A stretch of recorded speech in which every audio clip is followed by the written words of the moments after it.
Hi there, it's Rob from Octopus. Welcome to another Will It Deploy video where we try to automate the deployment of different technologies using Octopus Deploy. This is our first video, and today we're going to take a look at deploying a .NET Core web application to Microsoft's Azure environment. While this is something you could do directly from Visual Studio, we'd like to think that friends don't let friends right-click deploy. We're going to make this more interesting by seeing if it's possible to automate the provisioning of the cloud infrastructure, as well as ensuring it's a zero-downtime deployment. Let's get started. Let's take a look at the application we're trying to deploy.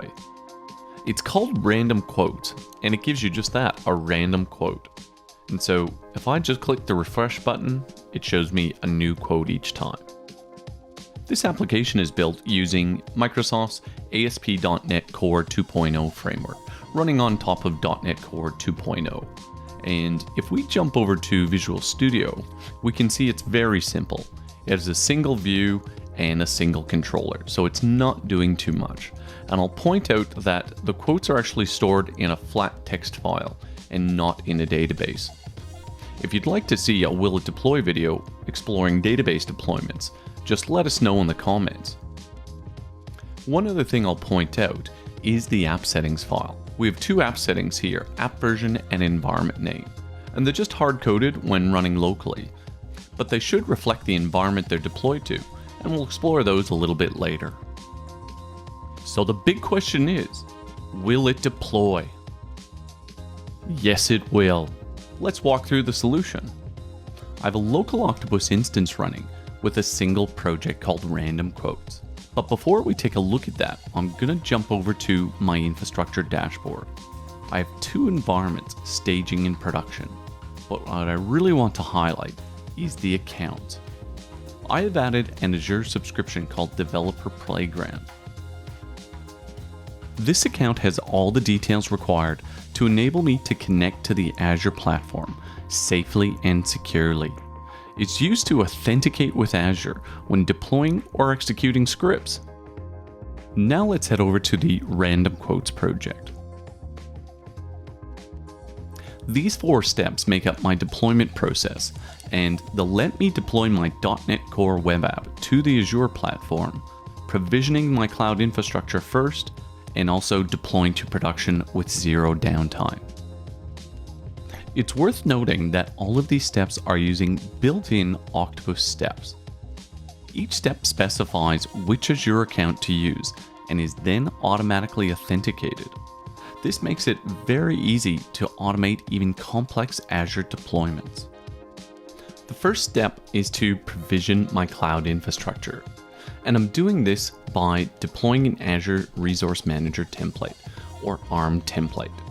And an ARM template allows me to deploy a resource to a resource group.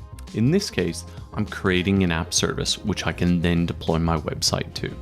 If we jump into this step, I don't specify many details here. It's really, I just specify my account and the resource group, and I specify template and then the parameters. There are lots of templates online that let you create various resources, or browse through the Azure portal and copy an automation script. The great thing about templates is that you can simply specify the parameters required and reuse it over and over again.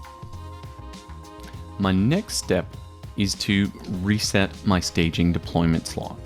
And deployment slots are a feature of app services where essentially you get copies of your live application that you can customize.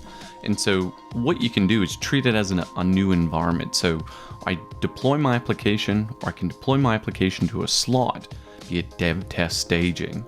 And even as I am later, I then swap my staging and production slots so that there's zero downtime. So the first step is to reset my staging deployment slot. And I'm just doing this with an Azure PowerShell step. I specify my account and I specify the script. In this case, I'm just removing the deployment slot and then creating a new one, just so it's fresh with every deployment. The next step is to actually deploy my website. And I'm doing this with a deploy an Azure web app step. And so all I have to do, similar to the other steps, is specify the account, the resource group, and the web app name. In this case, my web app name is just an Octopus variable, but it's just the website and in brackets, the deployment slot. The other thing I'd like to point out is that I've turned on JSON configuration var replacement. So I've specified my configuration file, which is appsettings.json, and I'm saying I want to replace any matching variables that I've specified for my project with matching names in that file.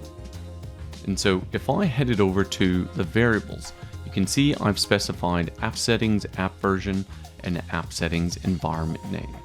So Octopus will deploy my web app and also update all my configuration files for me. This is handy. I'm just updating my app version and the environment name. However, it's extremely valuable for things like API keys or database connection strings. So by creating a staging deployment slot and deploying to that slot, and then later in my production environment, swapping staging and production, this is applying the blue-green deployment pattern so that I have zero downtime in my production environment. And this is a great pattern, and as you can see, it's fairly easy to get up and running. The final step of my deployment process is to swap my staging and production deployment slots. This only applies to production deployments, and this is done for zero downtime. Again, this is applying the blue-green deployment pattern. So when I execute a production deployment, it will still go through all the other steps, and it will reset the staging deployment slot, deploy a production copy with all variable updates and any other customizations for production to the staging deployment slot. And then the final step will swap staging and production, so that's swapping the existing live site with the new production site for zero downtime. This is actually quite easy to do. This is just executing another Azure PowerShell script. So I specify my account, and the script body simply is calling an Azure commandlet to switch deployment slots, specifying the resource group and the 2 slots. And that's it. Now that we've walked through our deployment process, let's kick off a deployment. I'll quickly check the Azure portal just to make sure for my subscription, for my Developer Playground subscription, there's no app services. And there's not, so I'm going to jump back to Octopus, create a release. We'll call this 1.0.2, and we'll just set the release note to be random quote RTM. Click save. Yes, we're deploying to staging. I can review the summary quickly, and I'm happy to deploy. Now, the first thing it's going to do is it's going to provision my cloud infrastructure. That is, create my app service because it does not exist. On subsequent deployments, it won't do that step because it already exists. There, we've successfully deployed to staging. Let's take a look at our new website. So I open a new tab, paste the URL. Now this is our staging site, our staging deployment slot. And you can see the application looks great and it works great. We can also see that the version and environment string has been updated. So the latest version 1.2, was deployed to the staging environment.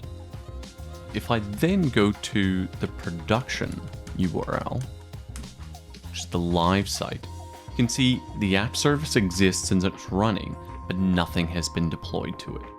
So let's jump back to Octopus and deploy to production. Just to review, we're deploying to production here.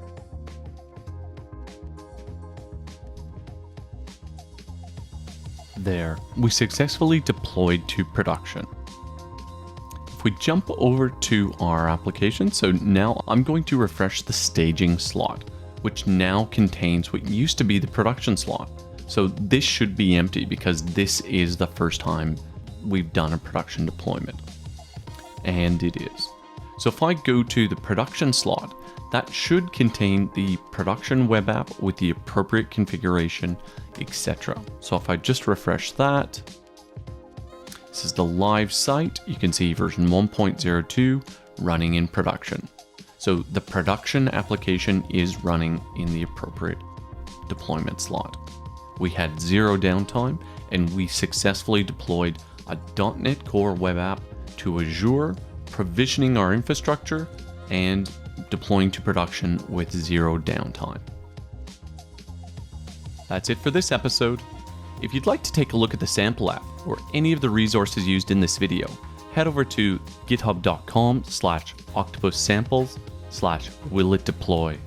Otherwise, make sure you're subscribed to our channel and give the video a thumbs up if you liked it. If there's a technology you'd like us to test out in the future, just add a comment and we'll take a look. Last but not least, head over to octopus.com/trial to start a free 45-day trial. And happy deployments!